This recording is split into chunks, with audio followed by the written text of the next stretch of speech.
Gloria a Dios. Bendito sea el Señor Jesús. Señor Jesús, te damos gracias en esta noche por la oportunidad y el honor que tú nos concedes de enseñar tu palabra, Señor. A gente defectuosa, gente pecadora, gente que te falla, Señor. No solamente yo, sino muchos de nosotros, Señor. Pero tú en tu amor y en tu misericordia, Señor, nos permites servirte y glorificar tu nombre. Permítenos, Señor, que te podamos servir a ti de la manera que tú te lo mereces. Que podamos honrarte con nuestra vida, Señor. Ayúdanos. Ayúdanos, Señor, a ser lo que tú quieres que seamos. Danos la fortaleza, la integridad en nuestro carácter, en nuestra forma de vivir. Perdona nuestros pecados, perdona nuestros errores, límpianos con tu sangre cada día más. Gracias, Señor, porque la obra que tú has comenzado en nosotros, te has propuesto terminarla, Señor, y hacernos cada día hijos tuyos, mejores seres humanos aquí en la tierra, en este tiempo que nos toque estar. Ahora, Señor, ponemos este estudio en tus manos. Bendigo a mi hermana Margie, a mi hermano Raúl, que con tanto cariño y amor nos ayudan.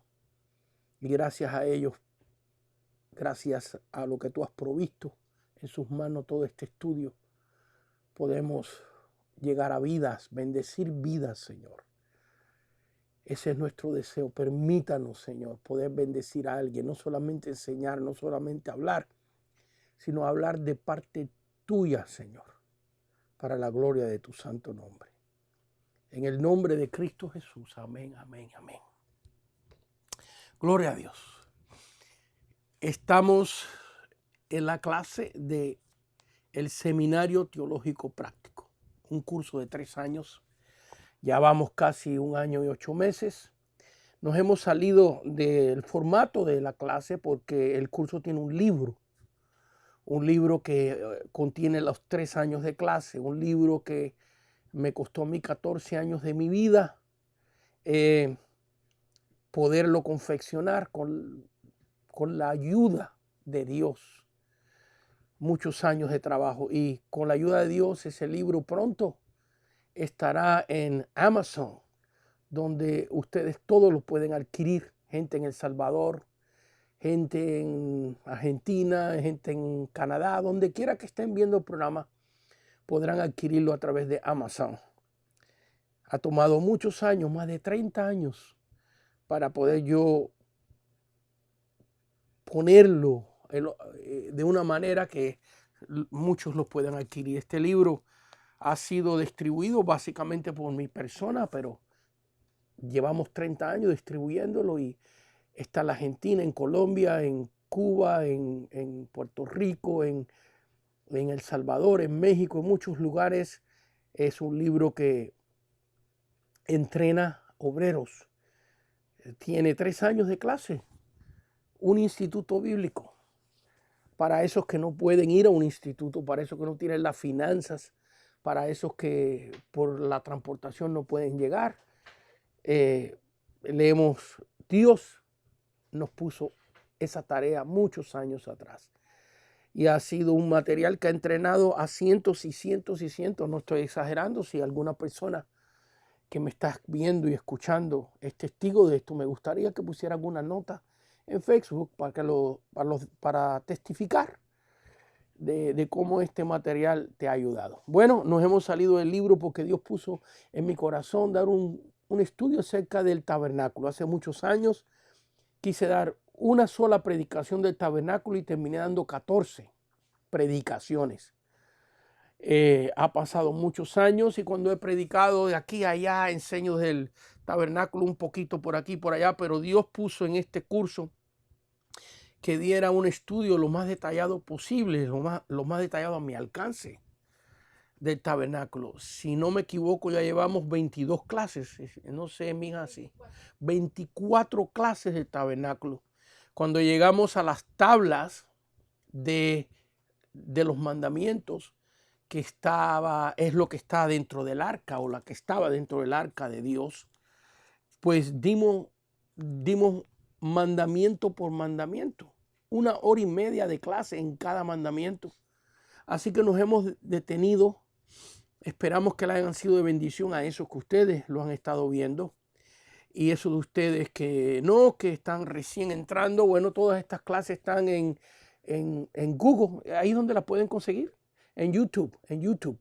Hay veces que me confundo, YouTube, y quizás, Margie, no sé si podemos poner la información de cómo usted puede llegar y ver estas clases. Están ahí, son gratis.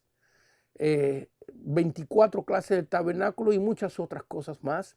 También dimos como 15 clases acerca de profecías, acerca del anticristo, de la gran tribulación, de las cosas que están aconteciendo hoy en día. También todas esas están ahí en YouTube y usted las puede adquirir. Ahí está saliendo la información. La hermana Margie la va a poner para que usted pueda escuchar esas clases si gusta hacerlo. Hoy nos toca, ya nos hemos paseado por el tabernáculo, hemos dado clases acerca del lugar santísimo, varias clases, del arca, de las cosas que estaban dentro del arca, las 2 tablas de los 10 mandamientos, la vara de Aarón que reverdeció, la vasija con el pan del cielo, el maná dentro del arca. Cada una de estas cosas dimos 1 hora y media de clase. Lo anuncio para esos que están interesados, pues puedan ir a buscarlas. Luego hemos venido al lugar santo, a la otra parte del tabernáculo. Y hoy vamos a poner unas fotos acerca del tabernáculo y vamos a explicarlas un poquito. La vamos a explicar un poquito, el tabernáculo por dentro, el tabernáculo por fuera. Ya en el lugar santo dimos la clase del candelero o el candelabro. Fue la última clase que dimos. Hoy vamos a dar la clase de la mesa de los panes de la propiciación. Vamos a explicar lo que es eso y le vamos a enseñar fotos de eso. Usted puede ver estas fotos en Google, es de cuando yo las he conseguido. ¿Qué más? Si es posible, vamos a hablar acerca del altar de oro, si nos alcanza el tiempo, si Dios nos lo concede.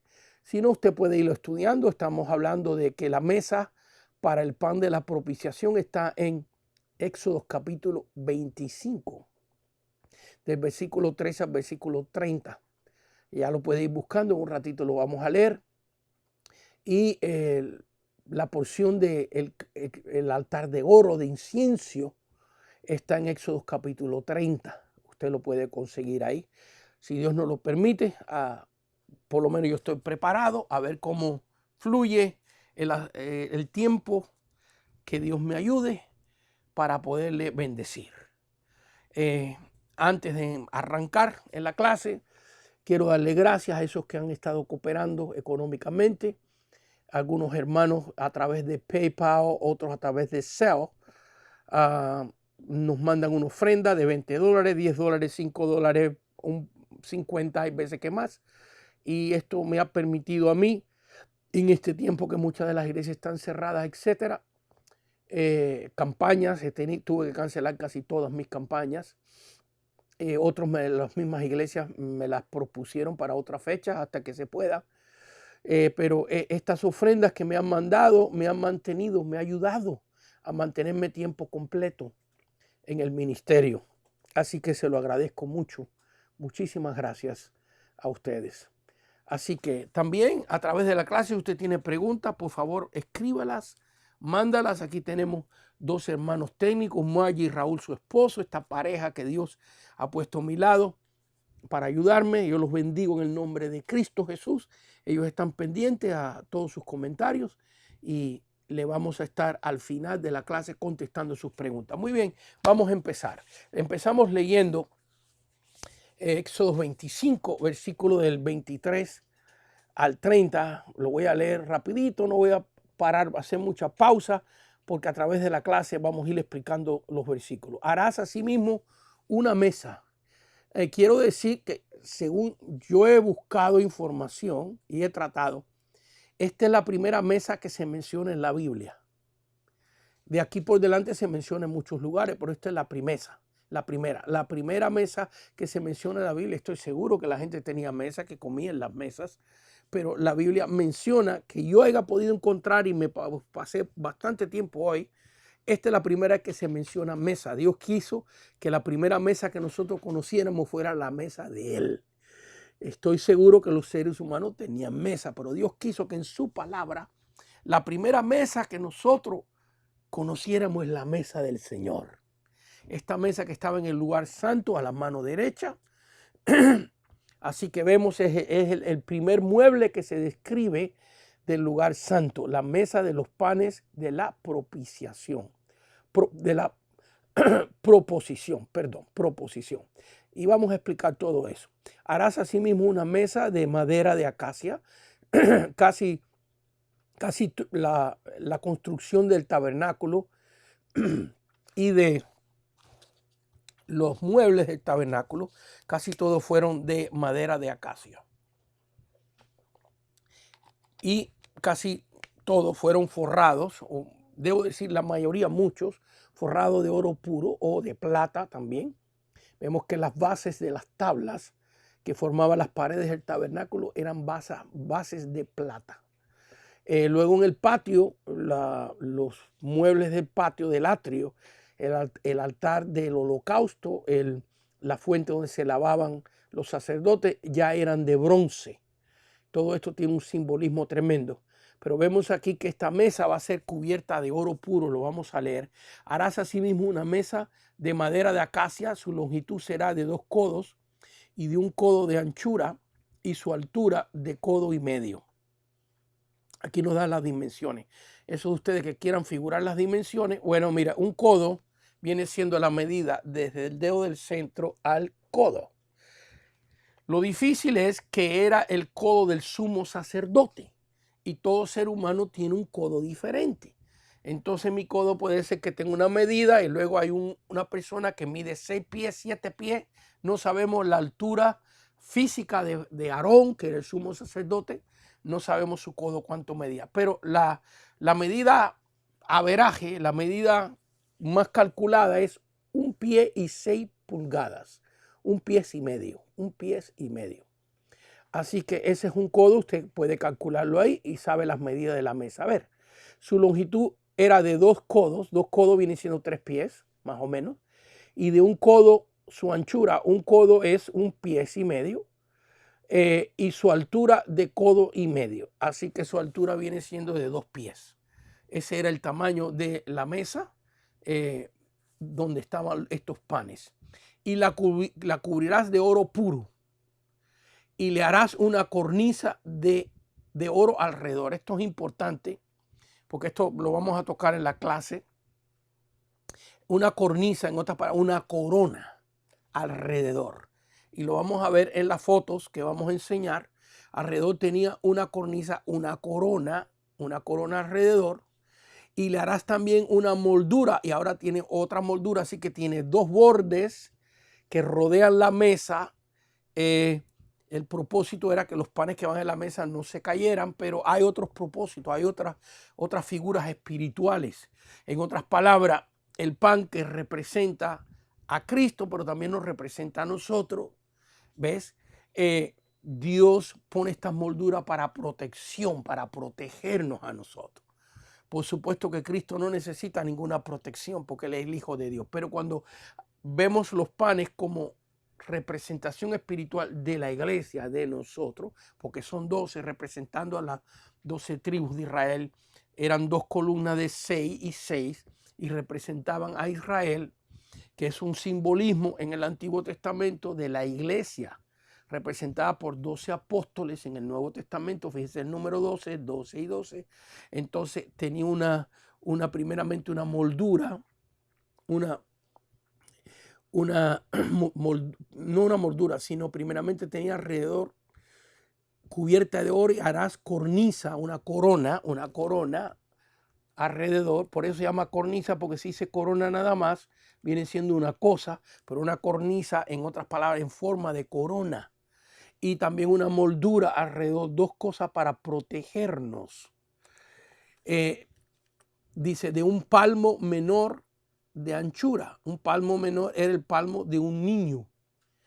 ¿Qué es un palmo? Esto es un palmo de un niño. Así que una de estas morduras era más alta que las otras. A la más pequeña era de corona, la más alta era la moldura.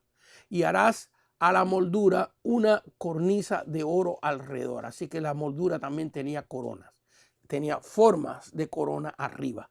Y le harás 4 anillos de oro, los cuales pondrás en las 4 esquinas que corresponden a sus 4 patas. Así que vemos que en cada pata de la mesa tenía un anillo. Y vamos a ver para qué. Los anillos estarán debajo de la moldura para lugares de las varas para llevar la mesa. Así que esas, también tenía 2 varas de acacia forradas en oro que entraban por los anillos, y cuando llegaba el momento de marchar, recuérdense que este tabernáculo es un santuario portátil. Un santuario portátil, porque el pueblo de Dios va de camino, 40 años de camino en el desierto. Entonces cada vez que Dios daba la orden, ellos tenían que marchar, desarmar el tabernáculo. Desarmaban las tablas, vamos a hablar un poquito de eso en unos minutitos. Desarmar las tablas, desarmar el tabernáculo, y la mesa era cargada, la tapaban con una cobertura. Una cobertura. Así que el lugar donde van los panes lleva una cobertura. Dios nos cubre con su presencia. Dios nos cubre con su protección. Dios nos cubre con su gloria. Y vemos que tenía varas. ¿Por qué varas? Porque no tenía ruedas. Tenía varas para ser cargada por los sacerdotes. Recuérdense que Cristo dijo, eso también lo vamos a ver más adelante, un versículo, que Él nos ha hecho reyes y sacerdotes. Y vemos que la mesa donde se ponen los panes es cargada por los sacerdotes, es cargada por los creyentes, por los hijos de Dios. Esto nos muestra a nosotros que Dios ha puesto una responsabilidad. Él prohibió el oro, Él prohibió la madera de acacia, porque nadie puede hacer un árbol de acacia que crezca, solamente Dios. Inclusive si tú quieres sembrar un árbol y siembras una semilla, toma un milagro de Dios, que de esa semilla se convierta un gran árbol. Eso es un milagro de Dios, que Dios produce continuamente en este mundo. Entonces vemos aquí que ya Dios hizo los elementos para que se hiciera la mesa, y ahora Dios manda a los hombres que la carguen, porque nosotros tenemos una responsabilidad en la obra de Dios. Dios nos ha dado el privilegio de ofrendar para la obra de Dios. Yo sé que mucha gente tiene problemas con eso. Claro, el enemigo quiere que nosotros no ofrendemos, que no demos para la obra de Dios, porque entonces la obra de Dios se paraliza. Porque que va a llover lingotes de oro del cielo, no. No, Dios no quiere eso. Dios quiere que con el sudor de nuestra frente, con el sudor de tu frente, hermano, con tu esfuerzo, con el sacrificio tuyo, tú tomes el dinero que Dios te pone en tu corazón y ofrendes para la obra de Dios. Es cargar la obra de Dios. Pero también cargar la obra de Dios es ayudar al prójimo en las diferentes cosas. Estoy evadiendo de entrar en muchos detalles para no irme muy lejos. Pero fíjense que Dios diseñó estos artículos para ser cargados. Lo mismo el arca. El arca, el mueble más sagrado que estaba en el lugar santísimo, tenía varas también para que los sacerdotes la cargaran. Nosotros tenemos que cargar la obra de Dios. Dios la mantiene. Nosotros no podemos mantener la obra de Dios. La obra de Dios se mantiene por un milagro glorioso. Fíjense que desde los tiempos del principio del cristianismo, la persecución del Imperio Romano por más de 200 años, quemando a los creyentes en la pira, echándose a las fieras en los foros romanos, quemando las escrituras. Y resulta ser que ya para los tiempos de Constantino, en el año 325, había casi la mitad del Imperio Romano tenido alguna experiencia cristiana y muchos convertidos al cristianismo. Así que después de eso el cristianismo ha sufrido mucha persecución. No podemos entrar en todos los tiempos de la historia, pero la Inquisición, cuando si tú tenías una Biblia que no estaba en latín, tenía que estar en latín o en griego. Pero ni siquiera ya la querían en griego, ni siquiera en el hebreo original. Tenía que ser en latín. Fíjese para allá. Y si usted tenía una Biblia en alemán o en español o en inglés, eso te costaba la vida. La Inquisición te arrestaba, te torturaba. Vaya, la obra de Dios ha sufrido mucho y nosotros, Dios ha comisionado que nosotros carguemos esta obra. Pero por mucho que el enemigo ha tratado en el comunismo en Cuba, destruir la obra de Dios, en China, en Rusia, no han podido. Resulta ser que hay más cristianos evangélicos en Cuba ahora que nunca. En China, en Rusia. Tristemente en India nos están persiguiendo severamente, en los países islámicos, cortándole la cabeza a los cristianos coptos de Egipto. Tremendas cosas que pudiéramos hablar y extendernos muchísimo, pero aquí la mesa era cargada por varas. Eso representa que cada uno de nosotros tenemos una responsabilidad de congregar, de ofrendar en la obra de Dios, de ayudar al pastor, de ayudar en la obra, de ser un ujier. Me recuerdo, muchas personas no saben, pero yo hace aproximadamente 15 años no pastoreo, sino que hago esto que estoy haciendo. Antes de la pandemia, visitando iglesias, predicando campañas en muchos países, pero yo pastoreé 33 años una iglesia en el este de Los Ángeles. Y en tiempos de lluvia había ujieres que en el estacionamiento estaba con su sombrillita esperando a las ancianas, a las hermanas, a los hermanos para cuando se estacionaran su automóvil con su sombrilla, lo acompañaban. Eso es cargar la obra. Los ujieres en la puerta saludando. Los que limpiaban la iglesia, me recuerdo una hermana que limpiaba la iglesia con tanto cariño, con tanto amor, hermana argentina, no sé si me estás viendo, pero me recuerdo de ti, con tanto cariño y tanto amor gratuitamente. La estoy mencionando ella porque luego tuvimos a otros que limpiaban la iglesia, pero teníamos que darle una ofrenda. Pero la hermana argentina Praslin limpió la iglesia El Camino en la calle Hubbard, en el este de Los Ángeles, la calle Hubbard y Laverne, por años, sin recibir un centavo, porque en aquellos tiempos no lo teníamos. Eso es cargar la obra de Dios. Tantos ejemplos pudiéramos dar. Fíjense que Dios lo hizo así. Dice versículo 27, los anillos estarán debajo de la moldura para el lugar de las varas, para llevar la mesa. Llevar la mesa. Harás las varas de madera de acacia y las cubrirás de oro, y con ellas será llevada la mesa. Fíjense que 2 veces pronuncia esta acción de que nosotros llevemos la mesa, de que Dios mantiene su obra. Nosotros no podemos salvar las almas, nosotros no podemos cambiar a nadie, nosotros no podemos hacer que la obra permanezca. Eso solamente Dios lo puede hacer, pero nosotros somos los instrumentos de la obra de Dios. Harás también sus platos, sus cucharas, sus cubiertas, sus tazones, con que se libará de oro fino, lo harás, y pondrás sobre la mesa el pan de la propiciación.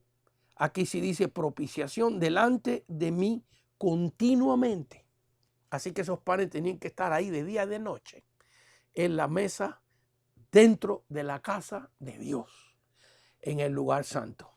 Bueno, vamos ahora a ver algunas fotos. Primeramente vamos a ver una foto del tabernáculo por dentro y voy a ir muy rapidito explicando los muebles porque ya hemos dado clase de esto. Así que tengo el monitor aquí a un ladito. Si me ven que miro por un lado, es que quiero fijarme. Como usted puede ver ahí, la foto del tabernáculo. Quizás, no sé si será posible expanderla a la foto para que lo puedan ver mejor los que están viendo el programa. Podamos ver la foto. Si usted ve, este tabernáculo tiene una cortina. Si es posible, un poquito más.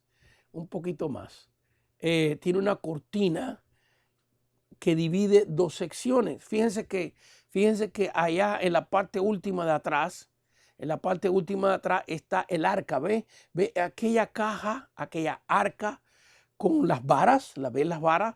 Y los querubines, tenía querubines. Busque esa clase. No quiero entrar mucho en detalle ahí porque estuve 1 hora y media dando esa clase. Ahí está el arca. Luego vemos al sumo sacerdote delante de ese velo. está el altar de oro donde se quemaba el incienso. Y si Dios nos lo permite, hoy hablaremos de ese altar de oro, que es un símbolo de nuestra oración. El incienso que se levanta a Dios es un símbolo de nuestra oración.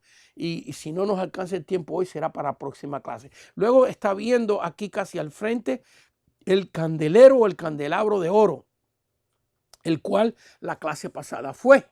Así que otra vez busque la clase para que tenga la explicación. Como usted puede ver, no tiene puertas porque al frente para entrar había unas cortinas. La luz eléctrica no existía. Así que el único medio de luz que había era ese candelero, que es un tipo de Cristo. Cristo es la luz del mundo. También ese candelero está representada la iglesia porque tiene 7 brazos. ¿Ves? 6 brazos al lado y en el centro Cristo. La caña del centro representa a Cristo. Algo tremendo que me impactó a mí, que en esa caña del centro es que los sacerdotes echaban el aceite. Y de ese aceite que entraba en la caña del centro que usted ve en ese candelabro, fluía a los brazos, fluía a la iglesia.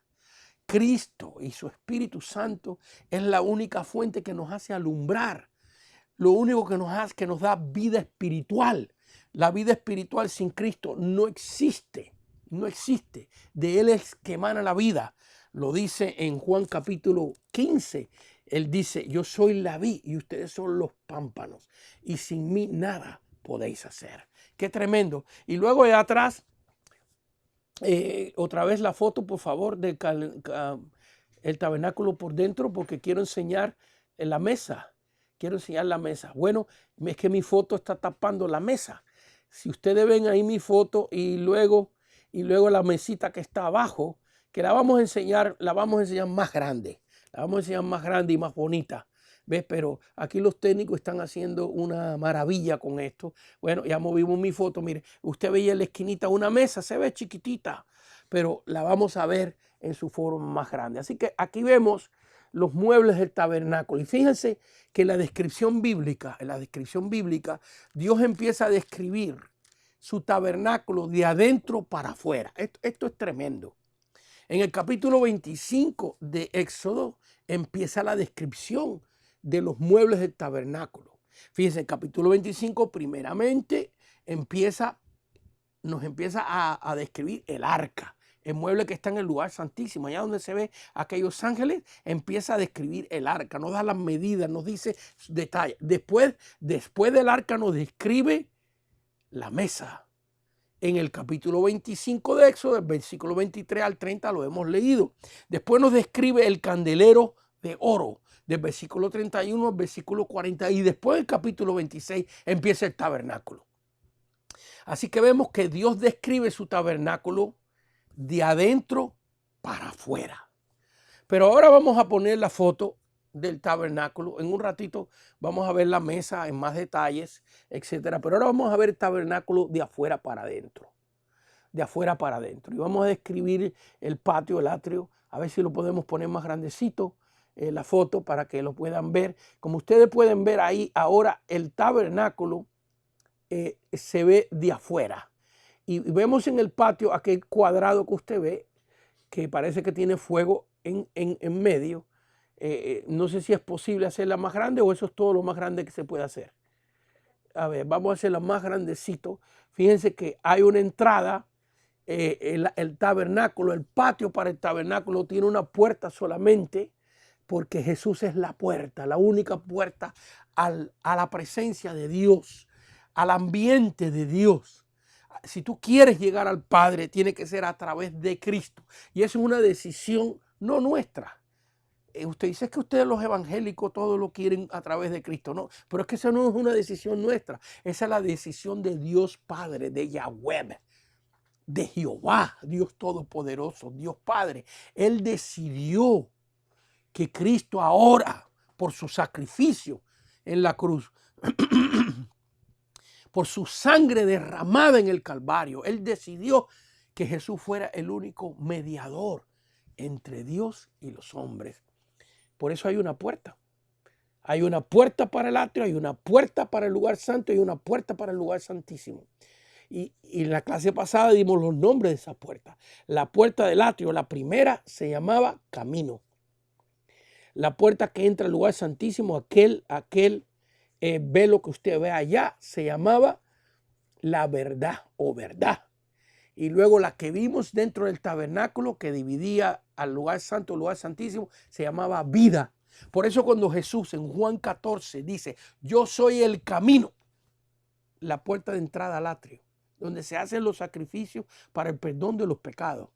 Cuando dijo, yo soy el camino, la verdad, la puerta al lugar santo, donde se entra a la presencia de Dios, al lugar.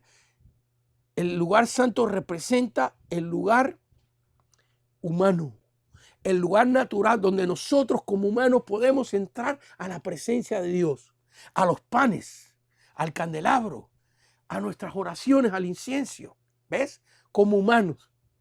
Y luego está el otro velo que se llamaba vida, porque detrás de eso estaba la esencia, la chequina de Dios, el arca con los querubines, la presencia de Dios, que significa el lugar celestial a donde vamos. Porque ahorita no podemos nosotros habitar en la absoluta, en la, ¿qué otra palabra puedo usar? En la mera presencia de Dios. No podemos, no pudiéramos resistirla. Por eso tiene que haber un rapto, por eso tiene que haber una resurrección. Por eso en el rapto nuestro cuerpo es transformado a un cuerpo glorificado. Por eso en la resurrección los muertos resucitan y tendrán un cuerpo glorificado. Porque solamente con cuerpos glorificados podemos verdaderamente vivir en la real, en la absoluta presencia de Dios. Entonces, cuando Jesús dijo, yo soy el camino, la verdad y la vida, se estaba refiriendo a esas puertas, a esas entradas que están simbolizadas acá en el tabernáculo. Se puede profundizar mucho aquí y decir muchísimo de esas tres puertas. Quizás hagamos solamente una clase de esas tres puertas, pero por el momento que baste eso. Fíjense, en este atrio, en este patio vemos un altar. Ese altar ya es de bronce. No pongamos la mesa todavía porque no quiero que se me confundan, pero es que estamos, la mesa va a salir pronto y ya los técnicos me la están avisando. Qué bien. Bueno, mire ahí en ese patio está ese cuadrado que usted ve ahí de bronce. Es donde se ponían los sacrificios. Antes de Cristo, si las personas querían recibir perdón de pecados, tenían que ofrecer allí, en ese altar, su sacrificio a Dios. Esa era la señal humana, la señal terrenal de que está arrepentido. Y la señal divina, el símbolo divino, el Cordero de Dios que quita el pecado del mundo, Cristo, como sacrificio eterno. Por eso nosotros no tenemos que sacrificar más corderos, ni toros, ni ningún tipo de animal. ¿Por qué? Porque Jesús pagó eternamente con su vida y con su sangre la paga de mi pecado, de todos nuestros pecados. Pero ese era el lugar, el altar de bronce, donde se ofrecía. Luego más adelantito usted ve algo redondo ahí en el atrio. Ese se llama el lavacro o la fuente, donde los sacerdotes, antes de entrar allá a aquella cortina, antes de entrar al lugar santo, se tenían que lavar. Fíjense que para que el hombre entre es de afuera para adentro. En otras palabras, nuestra carne, nuestra humanidad se tiene que quebrantar delante de Dios. ¿Y ir a dónde? Ir al altar de bronce, ir a Cristo en el sacrificio por nuestros pecados. ¿Qué más tenemos que hacer? Con la ayuda de Dios, porque Él fue el que prohibió el lavacro. Ahí está la fuente donde se lavaban los sacerdotes antes de entrar al lugar santísimo. Con la ayuda de Dios tenemos que buscar la santificación, tenemos que buscar consagrarnos a Dios, lavarnos, limpiarnos para entrar dentro de la presencia de Dios. Todo esto tiene un simbolismo que créame que yo solamente estoy arañando rápidamente por arribita el simbolismo, porque aún los adornos, los cuernos que tiene, si usted ve, el altar cuadrado tiene cuernos en las esquinas, aún eso tiene un simbolismo, todo tiene un simbolismo. Pero fíjense que Dios empieza a describir su tabernáculo de adentro para afuera, porque Dios empieza a hacer la obra en nosotros de adentro para afuera. Cuando tú te entregas a Cristo, te conviertes en el tabernáculo de Dios, la casa de Dios. Esta era la casa de Dios. Fue la casa de Dios 40 años en el desierto, y después fue más de 400 años la casa de Dios para Israel. Más de 400 años estuvo en la ciudad de Silo. Este tabernáculo que usted ve aquí, este santuario que estuvo aquí. Así que si sumamos eso, se supone que sean 440 años mínimo que esto existió como una casa de adoración a Dios. Un símbolo de nuestra vida. Ahora nosotros, la Biblia dice que nosotros somos el templo de Dios, que somos la casa de Dios. ¿Y cómo empieza Dios la obra en tu vida? Con el arca. ¿Qué es el arca? Tu corazón. De adentro para afuera. Así como la descripción empieza de adentro para afuera, cuando tú te entregas a Cristo, Dios empieza a limpiarte tus pecados, tus pensamientos, tu forma de hablar, tus sentimientos. ¿Cuánta gente conozco yo? ¿Cuántos hermanos conozco yo? Aún ministros de Dios que fueron pandilleros, que apuñaleaban, que hicieron cosas horrendas, que vendían drogas, que hacían cosas que no puedo describir aquí, y hoy en día son ministros de Dios, porque Dios hizo la obra por dentro de su vida, de adentro para afuera.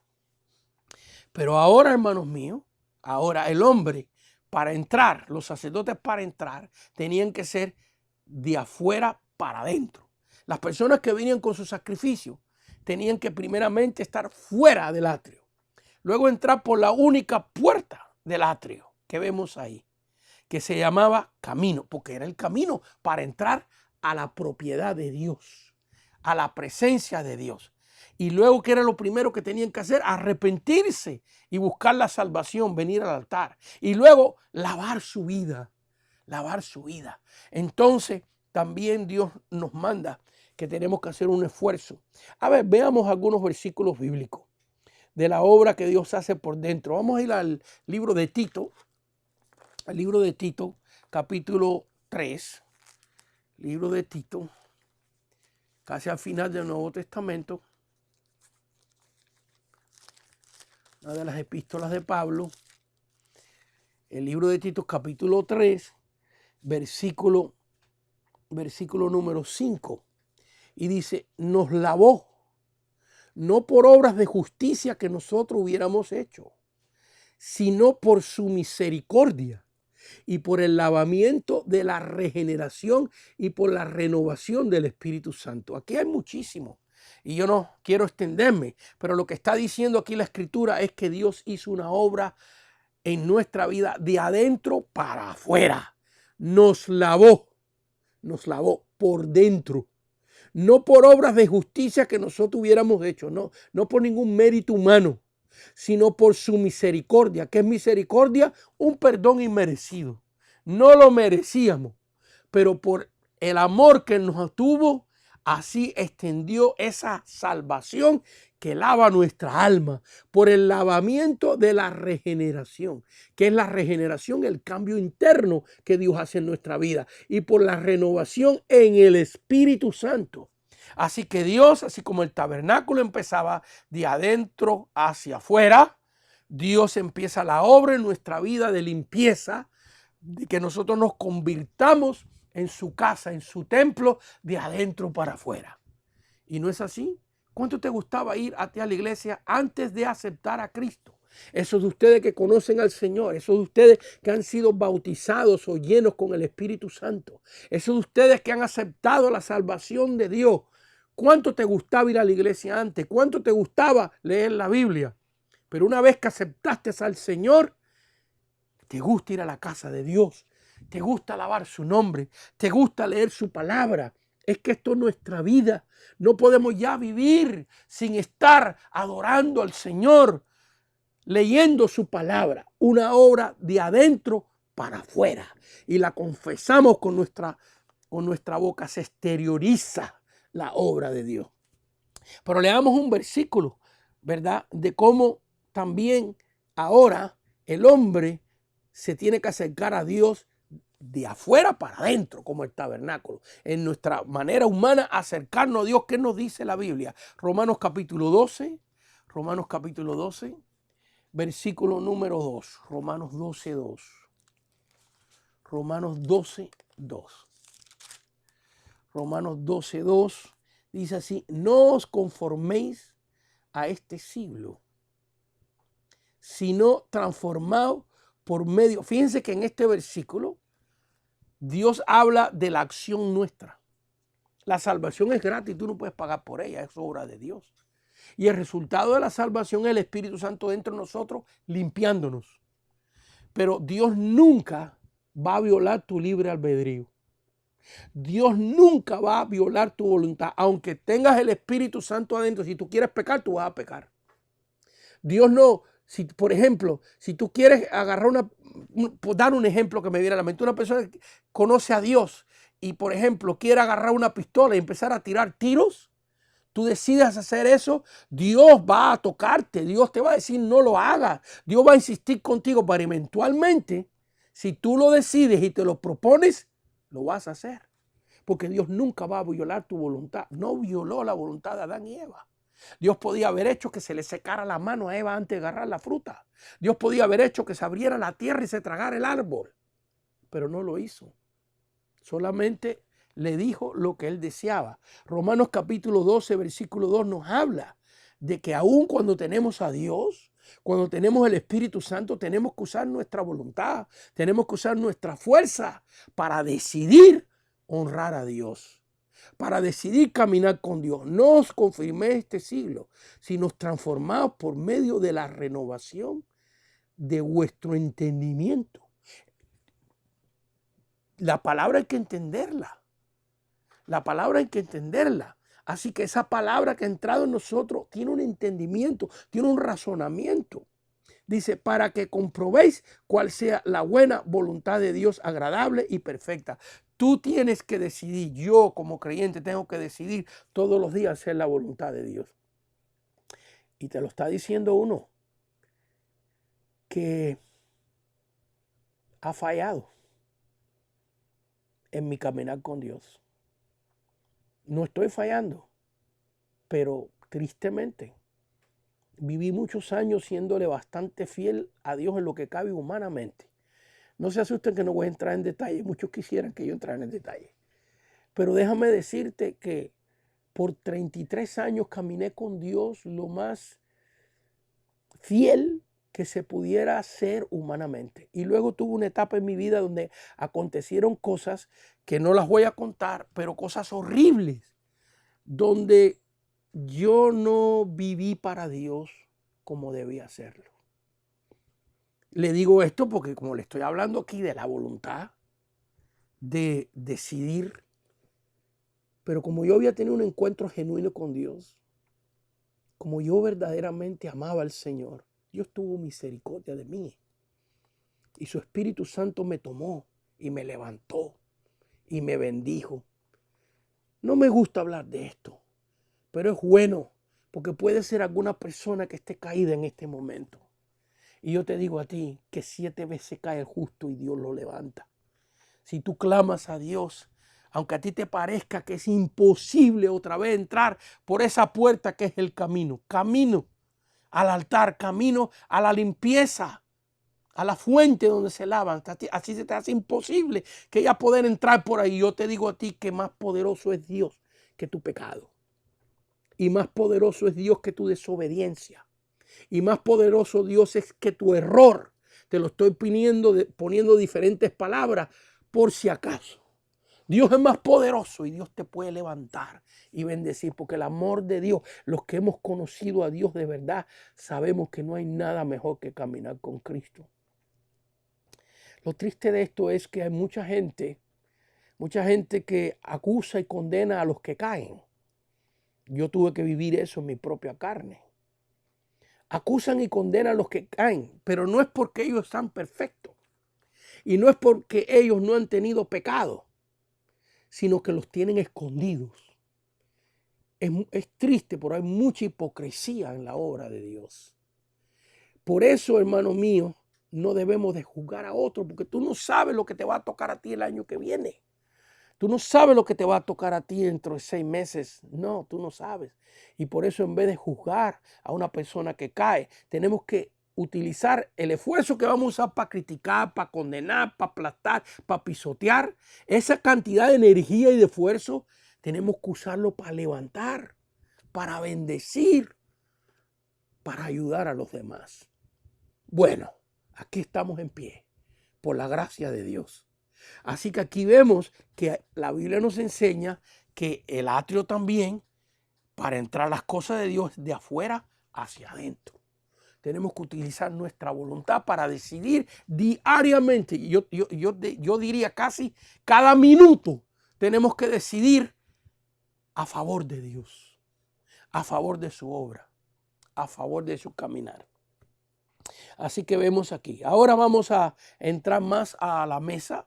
Nos regresamos a Éxodo capítulo 25 y vamos a entrar en sus detalles, en lo que significan ciertas cosas de esta mesa. Ya leímos ya.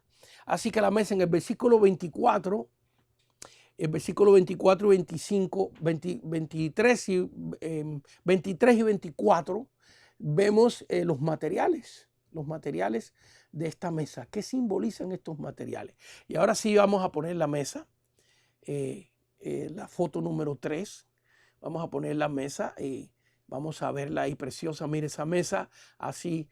Le he traído diferentes fotos porque es difícil encontrar una mesa exactamente como lo describe o como nosotros podemos visualizarla cuando leemos Éxodo 25. Así que le traje varias para que ustedes vean. Pero mira qué hermosura.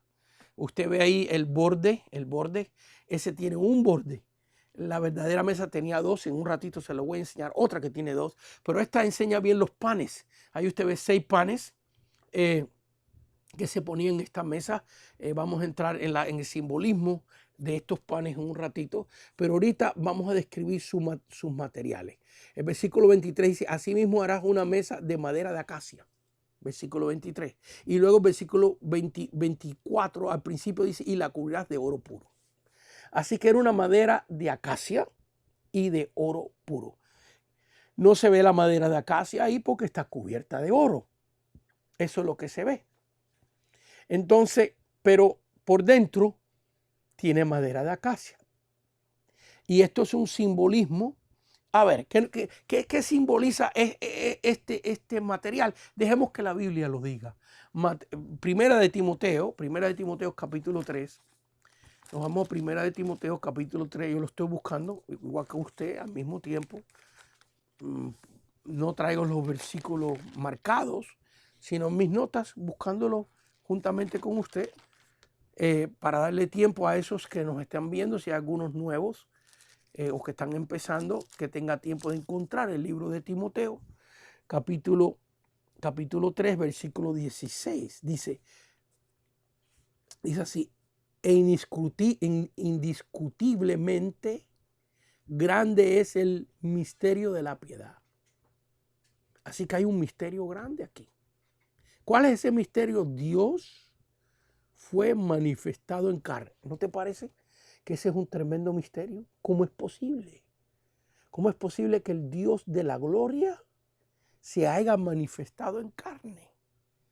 Bueno, también en Mateo, no lo vamos a leer, pero en Mateo capítulo 1, versículos 22 y 23, la Biblia nos dice a nosotros que el nombre de Jesús escrito en el libro de Isaías es el libro de Emanuel.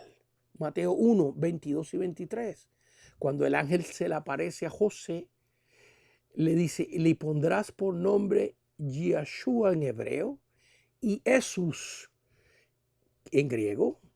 Jesús es en español y Jesus en inglés.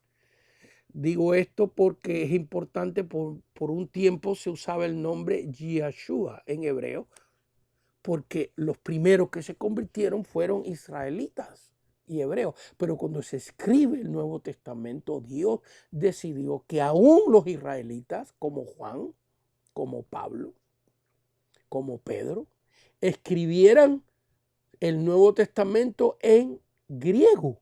Y por cientos y cientos de años se le decía Jesús y Jesús, que significa Salvador en griego, así como Yeshua o Yahshua significa Salvador en hebreo, y Jesús en griego. Y de ahí deriva el término de Jesús. Fíjense que si usted lee una Biblia en inglés y usted ve el nombre de Jesus, si usted lo lee, dice Jesús, porque viene del griego a la pronunciación de latín, no lo puedo decir, se hizo latín la pronunciación de Jesús y luego se escribe en latín en la Biblia en inglés, pero cuando se pronuncia en inglés se dice Jesus. ¿Y cuánta gente se salvó por cientos y cientos y cientos de años diciendo Jesús en griego, antes que se escribiera la Biblia en latín? Y después que se escribió en latín y se tradujo al castellano, para no ir muy lejos en esto, porque estas son clases que tomarían muchísimo tiempo, ¿cómo fueron las traducciones? ¿Cuántos años hace que la gente se está salvando pronunciando el nombre en castellano? Fíjense que el español, cuando se escribe el Nuevo Testamento en griego y se escribe la palabra Jesús, y luego cuando se escribe en latín, el español no existía. El idioma castellano no existía. Y cuando se traduce al castellano y se menciona Yeshua, se menciona Jesús y se menciona Jesús, los demonios salen, los enfermos se sanan, las almas se salvan. ¿Por qué? Porque Dios lee los corazones. No es la pronunciación lo que trae todo el poder. El poder está acá en el corazón de fe. ¿Sabía usted que el endemoniado gadareno, que era, no sabemos si era gentil o si era hebreo, porque estaba en Gadara y Gadara era una parte de gentiles, pero llegó a los pies de Jesús y pronunció el nombre de Jesús? Dijo, y tú eres Jesús, ¿por qué nos atormenta? Y estaba lleno de demonios, y cuando dijo Jesús no salió el demonio. Y luego en Hechos capítulo 19 tenemos unos sacerdotes ahí que llegan a sacarle el demonio a alguien y le dicen, te conjuramos en el nombre de Jesús que predica Pablo. Y el demonio le cayó arriba. Ellos pronunciaron el nombre de Jesús y el demonio le cayó arriba y les quitó la ropa y le cayó a golpe. Y si pronunciaron el nombre de Jesús. ¿Por qué? Porque el poder no solo está en la pronunciación. El poder está, mire, en Latinoamérica, ¿cuántos niños hay? ¿Cuánta gente hay que se llaman Jesús? El carnicero se llama Jesús. Y tú cuando llegas allí, es Jesús. Y me dice Jesús, yo quiero tantas libras de carne. No salen demonios, no se salva nadie. ¿Por qué? Porque no es solo la pronunciación. Tiene que venir de una vida que ha conocido Jesús, que está llena del Espíritu Santo y de la gloria de Dios. Y los chinos, como dicen Jesús. Y los coreanos, como dicen Jesús. Y los árabes, como dicen Jesús. Y cuando pronuncian el nombre de Jesús, solo tiene efectividad y poder cuando viene de una vida consagrada y dedicada a Dios. Entonces vemos aquí, hermanos míos, que dice aquí Dios, Emmanuel, el primer nombre que se le dio al Mesías no fue Jesús. Fue en el libro de Isaías, Emmanuel.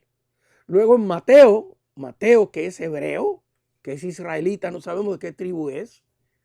Cuando escribe el Evangelio en el capítulo 1, versículo 22 y 23, nos dice, esto aconteció para que se cumpliese lo escrito en el profeta Isaías, que llamará su nombre Emmanuel. ¿En qué quedamos? Emmanuel o Jesús. Bueno, es que Jesús es un nombre humano y Emmanuel es su nombre divino. Y dice, Emmanuel, que traducido es Dios con nosotros, Dios conmigo, Dios con nosotros, Dios a favor de nosotros, Dios a mi lado, Dios dirigiéndome. Emmanuel, Dios con nosotros. Y Cristo, ¿qué es?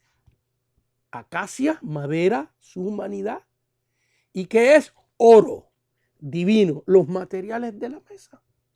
Esto se repite en todo el tabernáculo. Las tablas del tabernáculo eran de acacia, medían 15 pies de alto, 1,5 pies de ancho. Las tablas eran de acacia forrada en oro. Este simbolismo de la encarnación del Hijo de Dios, del Mesías, este simbolismo está en muchas partes del tabernáculo. En el arca hecha de madera de acacia forrada en oro puro. El altar de oro, el altar del incienso de madera de acacia forrada en oro puro. Este simbolismo de que el Mesías tendría una humanidad que hereda de María y una divinidad que hereda de Dios. Así que aquí vemos la doble naturaleza del Señor representada en los materiales de la mesa. Así que mira, ahí ve esa mesa tan preciosa con los panes que vamos a hablar de ellos en unos minutos. Voy a acelerar aquí las dimensiones. Traigo una foto con las dimensiones. No, perdón, no son las dimensiones, son las dimensiones, ya las leímos, ya las explicamos en Éxodo capítulo 25 y dijimos, vamos a leerlas otra vez rapidito. Éxodo capítulo 25, las vemos aquí, dice aquí, su longitud será de 2 codos, que son 3 pies, y de un codo su anchura, 1,5 pies, y su altura de codo y medio, que vienen siendo 2 pies de alto. Ahí tiene las dimensiones de esa mesa. Luego vemos la moldura, el versículo 24. Y la cubrirás de oro puro y le harás una cornisa, que significa corona, un diseño de corona alrededor de toda la mesa. Mírenlo ahí. Aquí nada más tiene una cornisa alrededor. Ahorita vamos a ver una mesa que tiene las dos, porque luego dice, el versículo 25, y le harás también una moldura alrededor de un palmo. Así que vemos que tenía 2 bordes alrededor la mesa. Y esto tiene, por supuesto, su simbolismo. Primeramente, la cornisa significa corona, forma de corona. Quizás podamos poner la otra foto donde se ven los 2 bordes de la mesa. Esa no, la otra más. Vamos a ver otra más que enseña. Le he traído diferentes fotos de la mesa de los panes. Aquí vemos, ven que este tiene 2 bordes, los pueden mirar, uno por dentro y otro por fuera en forma de corona. Entonces la primera cornisa simboliza, hermanos míos, el ministerio de rey, Cristo como rey. En la mesa de comunión, ¿ves?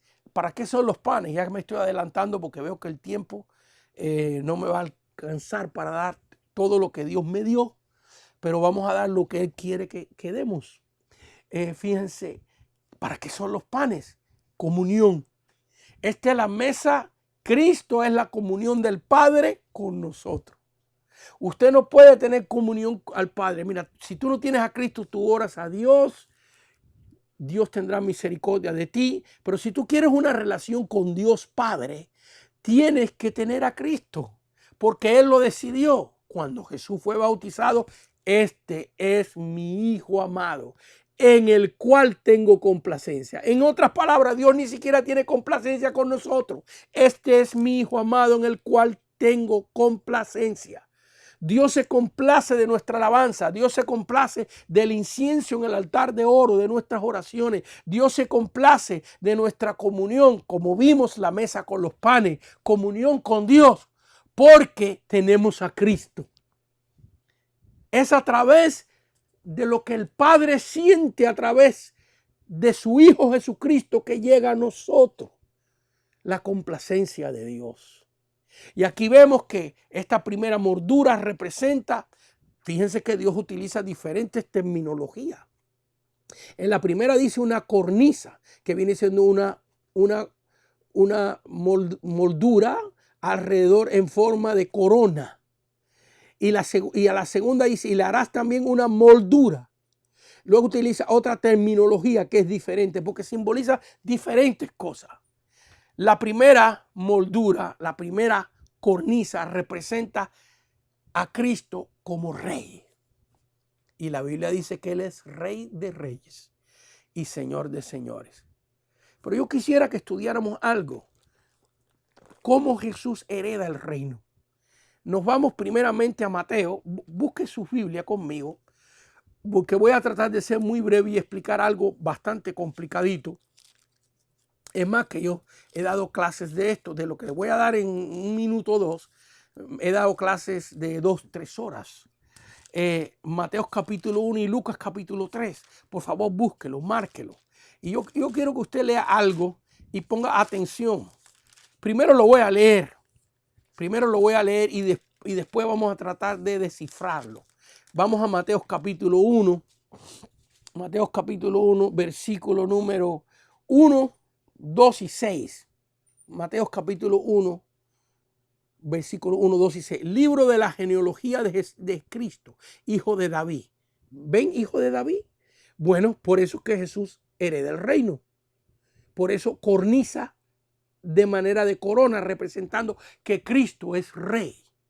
Ya sabemos, nosotros que leemos la Biblia, que amamos al Señor, sabemos que Él es Rey de Reyes y Señor de Señores, pero fíjense que esto está representado en el tabernáculo. Es que en el tabernáculo Cristo está representado en todo lugar. En el altar de bronce su sacrificio.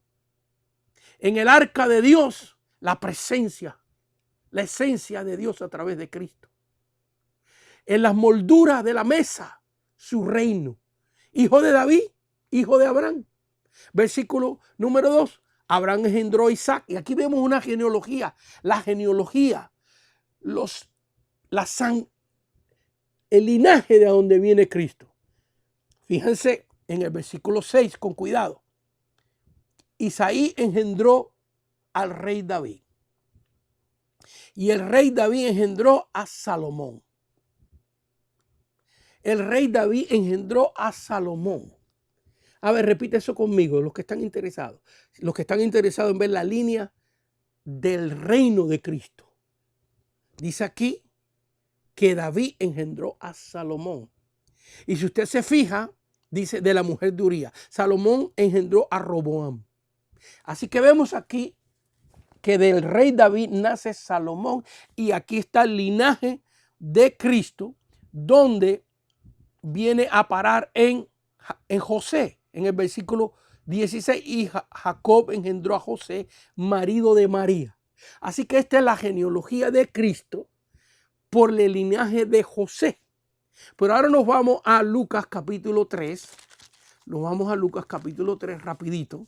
Fíjense que dijo que del hijo de David, llamado Salomón, vino José y vino Cristo. Ahora nos vamos al libro de Lucas capítulo 3, versículo número 31 y 32. La genealogía de Mateo empieza de Abraham hacia José. Pero la genealogía en Lucas empieza desde Jesús hasta Adán. En otras palabras, de otra manera. Pero miren lo que dice aquí. Y dice, versículo 31, hijo de Melea, hijo de Mainán, hijo de Matata, hijo de Natán, hijo de David. Natán, hijo de David. Así que aquí vemos Jesús, versículo 23, Jesús mismo, al comenzar su ministerio, era como de 30 años, la genealogía de Jesús. Y nos dice aquí a nosotros, Natán, hijo de David. Y ahí viene la genealogía. Fíjense que el hijo de Natán es Matata. Y fíjense que el hijo de Salomón es Roboam. Fíjense que dice allá que el hijo de David es Salomón y es la genealogía de Cristo de José. Y esta es la genealogía de Cristo de Natán. Hay una diferencia y todos los nombres después de Natán son diferentes, son distintos que de la genealogía de Mateo. Espero que esto no se le haga muy enredado. A lo mejor lo es porque verdaderamente es una clase que hay que echarle horas de clase. Pero lo que quiero que noten es una cosa. Antes la gente que leía esto decía que la Biblia se contradice, porque nos está diciendo que Jesús desciende de Salomón, David Salomón, y en Lucas nos está diciendo que Jesús desciende de David de Natán. Y conseguimos la genealogía en Mateo cuando dice de David, Salomón. Todos los nombres que prosiguen son diferentes que los que están en Lucas. Porque Lucas nos dice que del hijo de David llamado Natán viene esta genealogía que tenemos aquí. Y es diferente. ¿Cómo se explica esto? Se explica con las dos cornisas. Se explica con las dos cornisas. Porque aquí vemos que Jesús hereda el reino por José. Lo vemos en la genealogía de Mateo. Pero dígame usted, ¿cuánta sangre tiene Jesús de José? ¿Cuánta sangre tiene Jesús de José? Lo repito otra vez. ¿Cuánta sangre Jesús tiene de José? Ninguna. Porque Jesús es hijo de María y Jesús hereda su genética humana, su sangre de María. Es concebido por obra y gracia, engendrado por obra y gracia del Espíritu Santo. José es su padrastro. Entonces vemos aquí que Jesús hereda el reino en la genealogía de Salomón, de David y de José por adopción. Hijo adoptivo. Hereda el reino por adopción. Pero en Lucas tenemos la genealogía de María. Porque si esta no es la genealogía de María, entonces Jesús no tiene sangre de Judá. Jesús no tiene sangre de David. Esta tiene que ser la genealogía de María porque él hereda su sangre y su humanidad de María. Entonces vemos aquí que Jesús hereda el reino de Israel por adopción y lo hereda por genética. Asimismo, las dos cornisas representan su divinidad, su humanidad y su herencia del reino por adopción y su herencia del reino por derecho de genética, por la línea sanguínea de María que desciende de Natán, hijo de David. Y fíjense que esto es un gran simbolismo de nosotros. En esos dos molduras que está sobre la mesa nos representa a nosotros. La mesa, ¿para qué es una mesa? Para comer. ¿Para qué están los panes? Están ahí para representar que Dios quiere comunión con nosotros. Quiere comunión con nosotros, pero la única manera de tener comunión con nosotros es a través de Cristo y entendiendo lo que Cristo es. El que murió por nosotros, el que derramó su sangre por la cruz. Cuando el sacerdote llegaba ahí a comer los panes de la comunión, ya había pasado por el altar de bronce. Ya había pasado por la fuente y se había lavado. Ya había pasado por la puerta que es la verdad, la puerta que entra al santuario, al lugar santo. Y ahora está parado delante de esta mesa. Y come este pan una vez a la semana en el día de reposo. Cuando se cambiaban los panes, se comía el pan una sola vez y solamente se comía dentro del lugar santo. Estos panes no podían salir fuera. Los sacerdotes tenían que comerlo allí porque representa que nosotros tenemos comunión con Dios en su santidad. Nosotros tenemos comunión con Dios cuando lo buscamos. Nosotros tenemos comunión con Dios cuando hemos pasado por eso. Le he enseñado esta foto. Cuando hemos pasado por el altar de bronce, la salvación. Cuando hemos pasado por la fuente y nos hemos lavado. Señor, lávame con tu sangre. Me arrepiento de mis pecados. Hemos entrado por la puerta que es la verdad, la palabra de Dios. Y ahora entramos a la comunión con Dios. Y Cristo es el pan que descendió del cielo. Cristo es el pan vivo de Dios.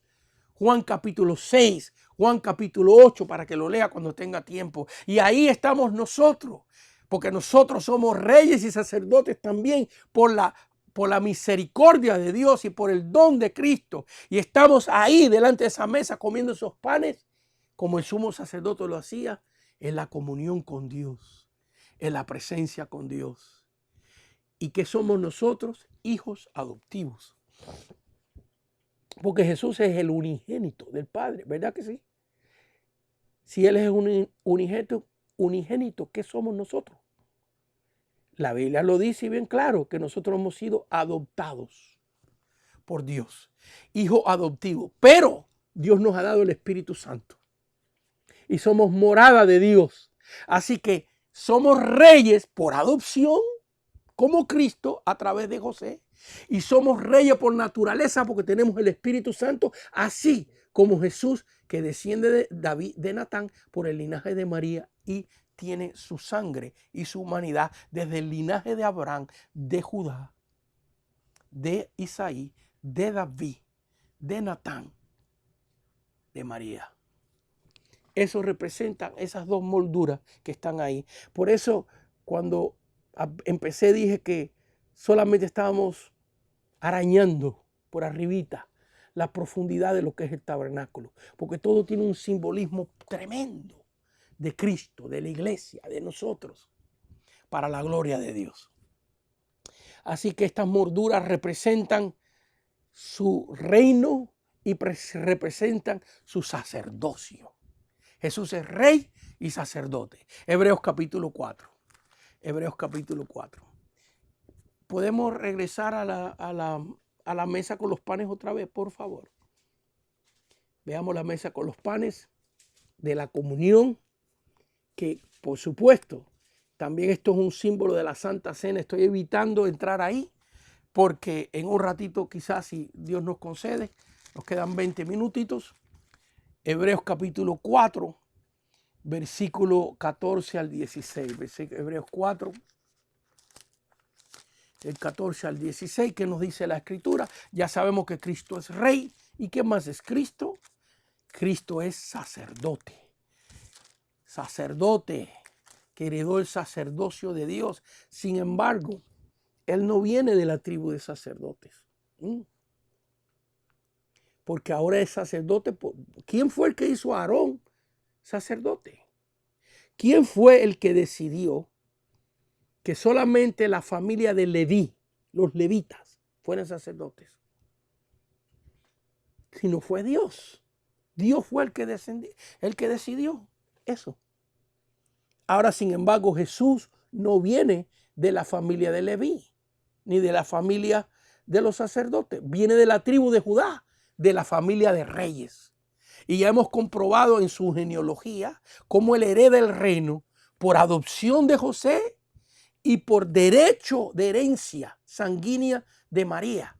Y por eso el título del Señor es Rey de Reyes. Ningún rey de Israel recibió el reino por dos derechos. Por dos derechos. Ninguno. Solamente Jesús. Por adopción y por derecho de genética.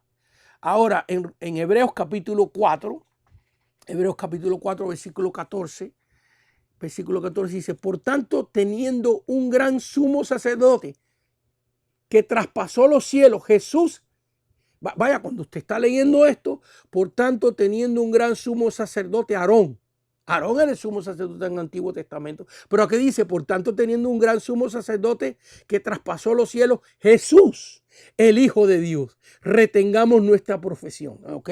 Bueno, en la ley, el sumo sacerdote era Aarón. Pero ¿quién eran los sacerdotes antes de la ley? Bueno, Adán. ¿Quién eran los sacerdotes? ¿Qué era el trabajo del sacerdote? Presentar: Señor, aquí está esta persona con el sacrificio, perdona sus pecados, perdona lo que ha hecho. Ese era un sacerdote.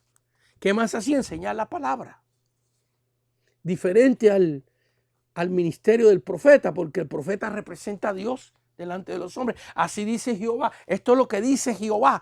Esto es lo que dice Dios para ti. Esto es lo que dice Dios para la nación. Representaba a Dios a los hombres. Pero el sacerdote representa a los hombres delante de Dios. Señor, perdónalo por lo que ha hecho. Entonces vemos que ¿quién era sacerdote en los tiempos de Adán? Adán. Y después su hijo Set. Y después ahí sigue la genealogía hasta Noé. Y después sigue la genealogía hasta Abraham. Y después sigue la genealogía hasta Isaac y Jacob. Y por eso Dios juzgó a Esaú, porque menospreció el sacerdocio.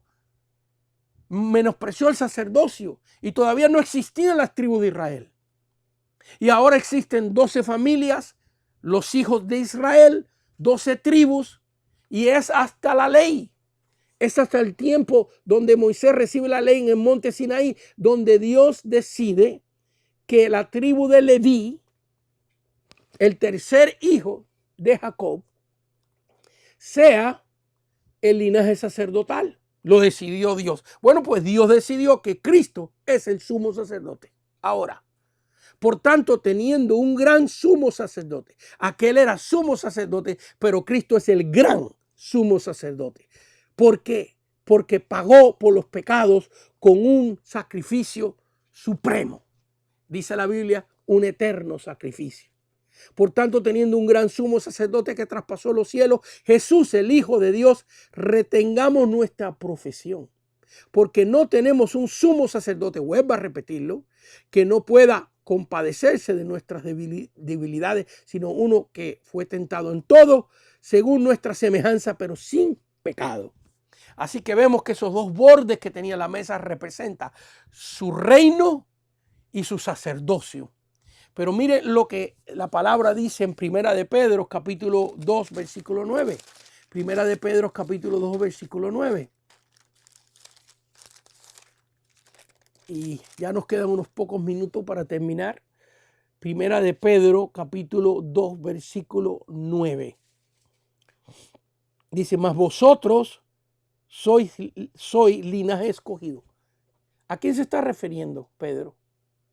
Se está refiriendo a la iglesia, a la esposa del Cordero. ¿Somos qué? Linaje escogido. Bueno, fíjese, era Israel el linaje escogido bajo la ley. Dios no dio la ley para los gentiles, la dio para Israel. Ahora, si un gentil quería entrar en la ley, bienvenido era, pero tenía que cumplir la ley tanto como los israelitas la cumplían. Entonces pasaban a ser israelitas, pasaban a ser hebreos, porque estaban guardando la ley.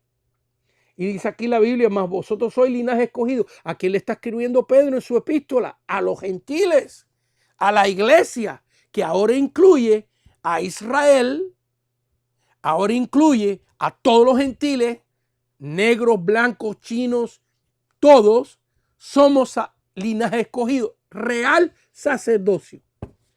¿Qué dice Dios que somos? Real sacerdocio, nación santa. Y bueno, vamos a Apocalipsis capítulo 1, versículo 6, Apocalipsis 1, 6. ¿Qué somos nosotros? ¿Qué es Cristo? Rey y sacerdote, el gran sumo sacerdote, el rey de reyes. Nosotros somos reyes, reinaremos con Cristo, pero no somos rey de reyes, ni somos el gran sumo sacerdote, pero somos sacerdotes porque la Biblia lo dice.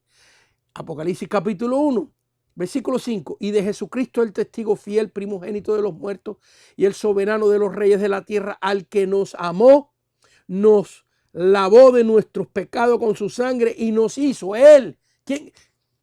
Dios decidió que Cristo fuera el gran sumo sacerdote.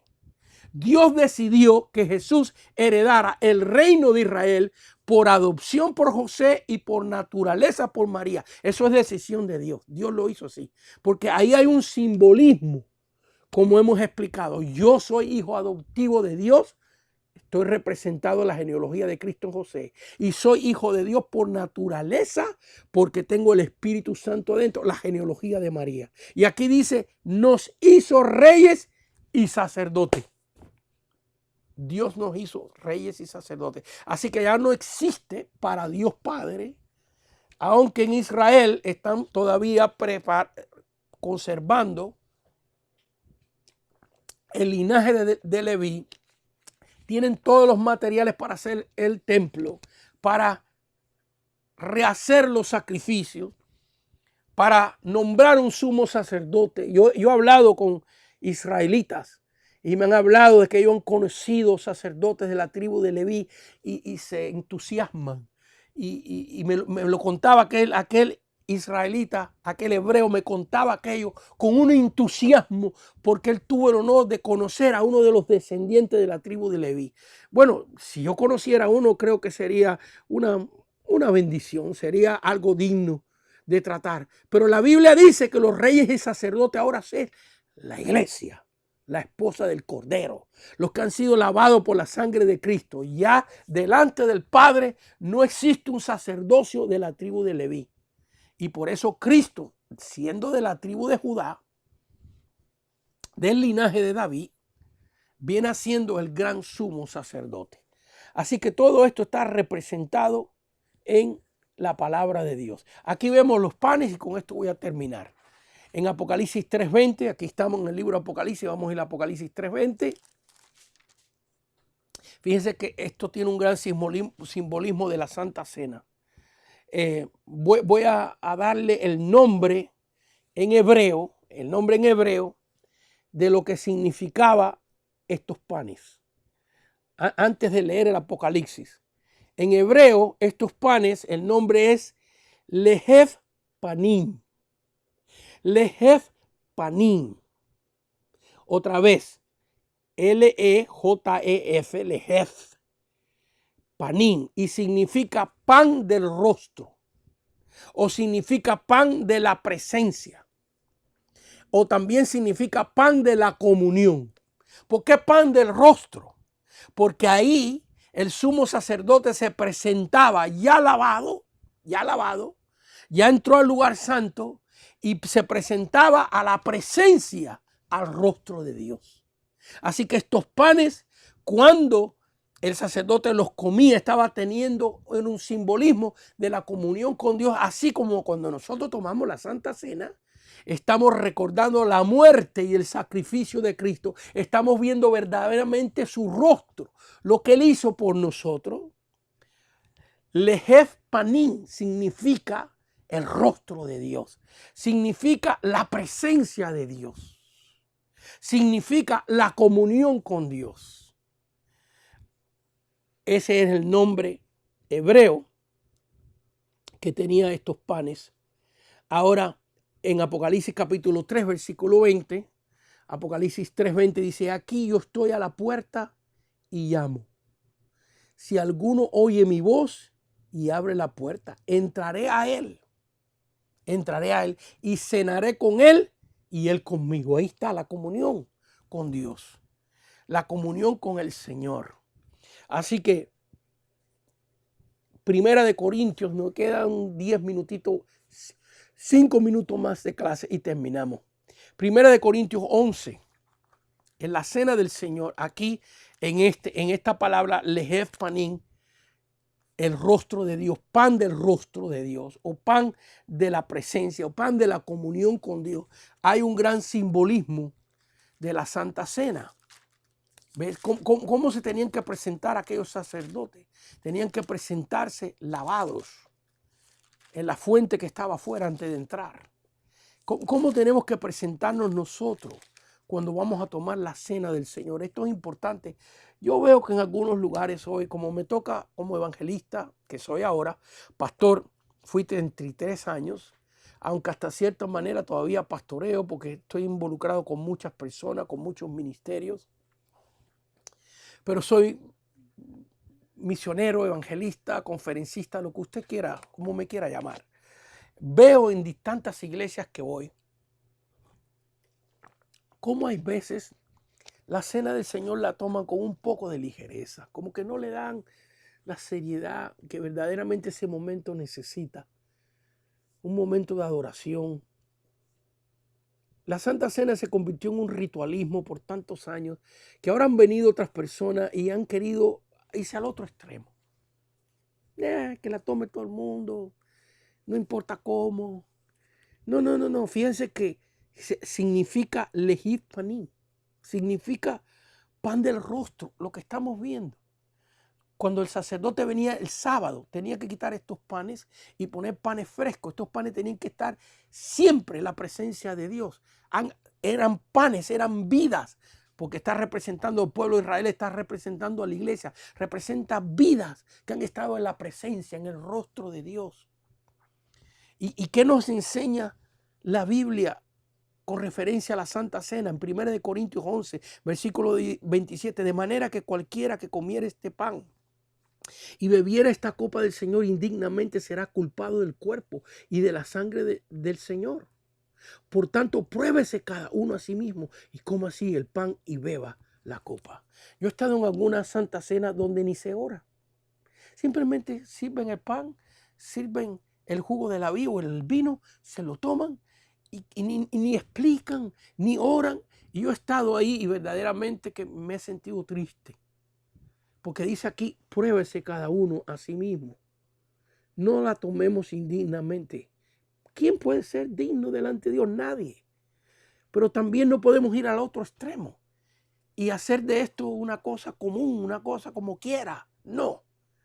¿Qué significa pruébese cada uno a sí mismo? Que cuando celebremos la cena del Señor tengamos un momento de adoración. Un momento de entender que estamos en Lehispanim, que estamos en el pan del rostro, que estamos en el pan de la presencia, en el pan de la comunión, y que vengamos al Señor diciendo al Señor, perdóname, límpiame, Señor. Solo tú conoces qué tienes que dejar para agradar a Dios. Solo yo conozco qué hay dentro de mí. Solo el hombre conoce lo que está dentro de sí mismo y Dios. Hay veces que ni sabemos que está en el corazón de nuestra esposa, ni de nuestra mamá, ni de nuestros hijos, ni ellas de nosotros. Pero Dios sí. Entonces cuando celebremos la cena del Señor, que es un simbolismo de esto, lo que hacía el sacerdote, porque ya leímos que nosotros somos sacerdotes ahora, que ya no es la tribu de Leví, que es todo creyente, es un sacerdote, porque todo creyente intercede por sus hijos, intercede por sus vecinos, intercede por la nación. Estamos representando a la gente delante de Dios. ¿Y cómo debemos de hacer? Tenemos que lavarnos en la fuente. Por eso he explicado esto desde el principio. Pasar por el altar primero del sacrificio. Haber aceptado a Cristo. Tener al Señor en nuestro corazón. Lavarnos en la fuente del arrepentimiento. Y venir aquí probándonos. Cada uno, Señor, perdóname por esto. Perdóname por hacer esto. Perdóname por haber hecho aquello. Señor, yo quiero alabar tu nombre. Yo quiero crecer más en ti para la gloria y la honra del Señor. Que Dios le bendiga. Gracias por su tiempo. Gracias por su valioso tiempo. Espero que la clase de hoy le haya sido de bendición, que haya tocado tu vida. Y en caso que haya alguien viéndonos, que se haya apartado de los caminos del Señor, o que nunca ha invitado a Cristo de una manera seria.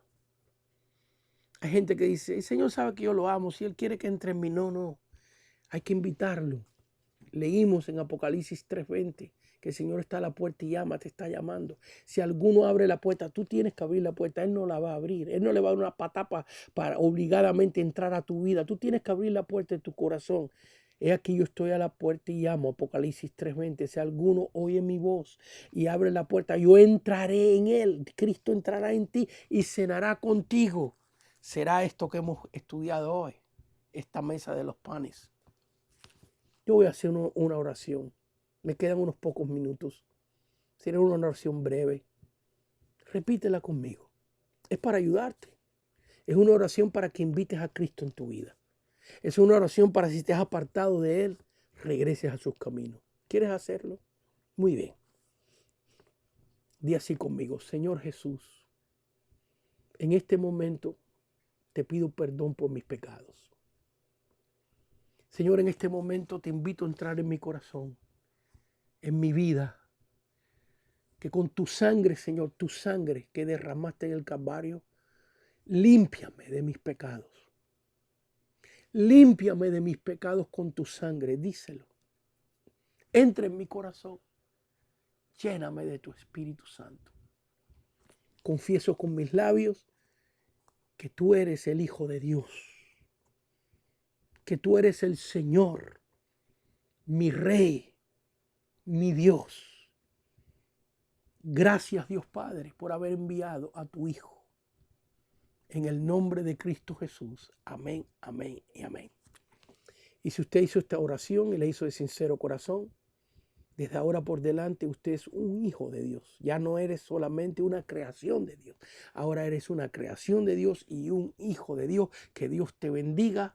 Amén, amén, amén. Vamos a ver si hay algunas preguntas. Y si no, nos vemos el lunes que viene a las 8 de la noche, de 8 a 9:30 hora de Los Ángeles. Estudiaremos lo que queda pendiente, para que sepan las clases que tenemos pendiente, vamos a dar una clase acerca de el altar del incienso que nos queda pendiente. Ahí terminamos con el lugar santo y después vamos a dar unas 3 clases acerca del atrio, del patio del tabernáculo y terminaremos el curso del tabernáculo. A ver, la hermana Margie tiene una pregunta. Los panes, ¿el sacerdote los comía físicamente como un tipo de Santa Cena o era un simbolismo solamente? No, la pregunta es si los sacerdotes comían el pan literalmente. Sí, los panes se cambiaban el sábado, estaban toda una semana en la mesa. Y cuando se cambiaban, los sacerdotes que traían los panes nuevos y tenían ese trabajo, ellos tomaban turno, ese trabajo le tocaba a unos sacerdotes un sábado y a otro y a otro, y literalmente comían el pan. Comían. Se supone que fueran 12 sacerdotes y cada uno comía uno de los panes representando a la comunión con Dios que tenía el pueblo de Israel, que representa nuestra Santa Cena hoy.